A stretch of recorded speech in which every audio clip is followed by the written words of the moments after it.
ਪ੍ਰਵੀਨ ਜੀ, ਅੱਜ ਦੀਆਂ ਖਬਰਾਂ ਵੱਲ ਚੱਲੀਏ ਤੇ ਹਾਂਜੀ, ਸਰੋਤਿਆਂ ਨੂੰ ਯਾਦ ਹੋਊਗਾ, ਕੁਛ ਸਮਾਂ ਪਹਿਲਾਂ ਫ੍ਰਿਜ਼ਨੋ ਏਰੀਏ ਦੇ ਵਿੱਚ ਰੀਡਲੀ ਦਾ ਜੋ ਏਰੀਆ ਹੈਗਾ ਆ, ਹਾਂਜੀ, ਉੱਥੇ ਇੱਕ ਪੰਜਾਬੀ ਨੌਜਵਾਨ ਮੁੰਡੇ ਨੇ, ਹੋਰ ਇੱਕ ਸਪੈਨਿਸ਼ ਮੂਲ ਦੇ ਬੱਚੇ ਸੀ, ਉਹ ਇੱਕ ਕਿੰਗਸ ਰਿਵਰ ਦੇ ਵਿੱਚ ਖੇਲ ਰਹੇ ਸੀ। ਜਦੋਂ ਉਹ ਬੱਚਾ ਰੁੜ ਗਿਆ ਤੇ ਉਸਨੇ ਛਾਲ ਮਾਰਤੀ ਆਪਣੀ ਪੱਗ ਦੇ ਨਾਲ।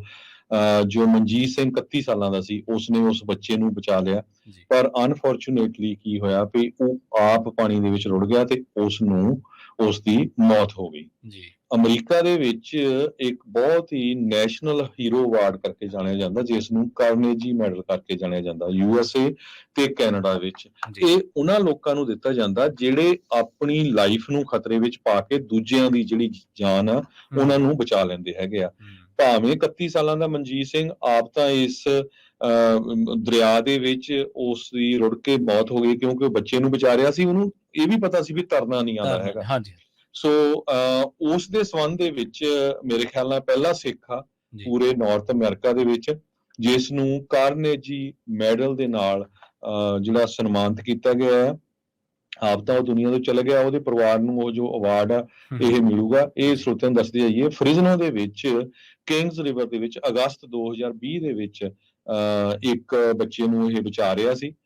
ਜਦੋਂ ਇਹ ਆਪ ਰੁੜ ਗਿਆ ਤੇ ਬੱਚੇ ਨੂੰ ਇਸਨੇ ਬਚਾ ਲਿਆ, ਕਿਉਂਕਿ ਕੁਦਰਤੀ ਇਹ ਵੀ ਉੱਥੇ ਗਿਆ ਸੀ। ਹੂੰ, ਤੇ ਹੂੰ, ਇੱਕ ਸਪੈਨਿਸ਼ ਮੂਲ ਦਾ ਪਰਿਵਾਰ ਆ, ਜੀ, ਉਹ ਉੱਥੇ ਜੋ ਸਵਿਮ ਕਰ ਰਿਹਾ ਸੀ ਉਸ ਦਰਿਆ ਦੇ ਵਿੱਚ। ਹੂੰ, ਹੂੰ, ਤੇ ਇਹ ਜਿਹੜੇ ਦਰਿਆ ਹੁੰਦੇ ਆ ਅੱਜ ਕੱਲ੍ਹ ਕਾਫੀ ਇਹਨਾਂ ਦੇ ਵਿੱਚ ਪਾਣੀ ਤੇਜ਼ ਹੋ ਜਾਂਦਾ, ਕਿਉਂਕਿ ਸਨੋ ਮੈਲਟ ਹੁੰਦੀ ਹੈਗੀ ਆ। ਜੀ, ਸੋ ਉਹਦੇ ਸੰਬੰਧ ਦੇ ਵਿੱਚ ਆਫੀਸ਼ੀਅਲਸ ਨੇ ਇਹ ਕਿਹਾ ਆ ਵੀ ਇਹ ਬਹੁਤ ਹੀ ਬਹਾਦਰੀ ਵਾਲਾ ਅਵਾਰਡ ਇਸ ਮਨਜੀਤ ਸਿੰਘ ਨੂੰ ਦਿੱਤਾ ਗਿਆ ਆ। ਹੂੰ, ਹੁਣ ਤੱਕ ਉੱਤਰੀ ਅਮਰੀਕਾ ਦੇ ਵਿੱਚ 10,371 ਲੋਕਾਂ ਨੂੰ ਇਹ ਅਵਾਰਡ ਦਿੱਤਾ ਗਿਆ, 1904 ਤੋਂ ਲੈ ਕੇ ਹੁਣ ਤੱਕ। ਜੀ, ਸੋ ਜੇ ਦੱਸਦੀ ਜਾਈਏ 119 ਸਾਲਾਂ ਦੇ ਇਤਿਹਾਸ ਵਿੱਚ 10,371 ਲੋਕਾਂ ਨੂੰ ਇਹ ਅਵਾਰਡ ਦਿੱਤਾ ਗਿਆ ਹੈਗਾ। ਜਿਹੜੇ ਜਿਨ੍ਹਾਂ ਨੂੰ ਅਵਾਰਡ ਮਿਲਣਾ ਉਹਨਾਂ ਦੇ ਸਰਵਾਈਵਰ ਨੂੰ ਮਿਲਦਾ ਹੈ, ਉਹਨਾਂ ਨੂੰ ਫਾਈਨੈਂਸ਼ੀਅਲ ਗ੍ਰਾਂਟ, ਹੋਰ ਵੀ ਜਿਹੜੇ ਆ ਸਨਮਾਨ ਇਹ ਆ ਇਸ ਜਿਹੜੀ ਆਰਗੇਨਾਈਜੇਸ਼ਨ ਆ ਹੂੰ, ਉਹਦੇ ਵੱਲੋਂ ਦਿੱਤਾ ਜਾਊਗਾ। ਜੀ।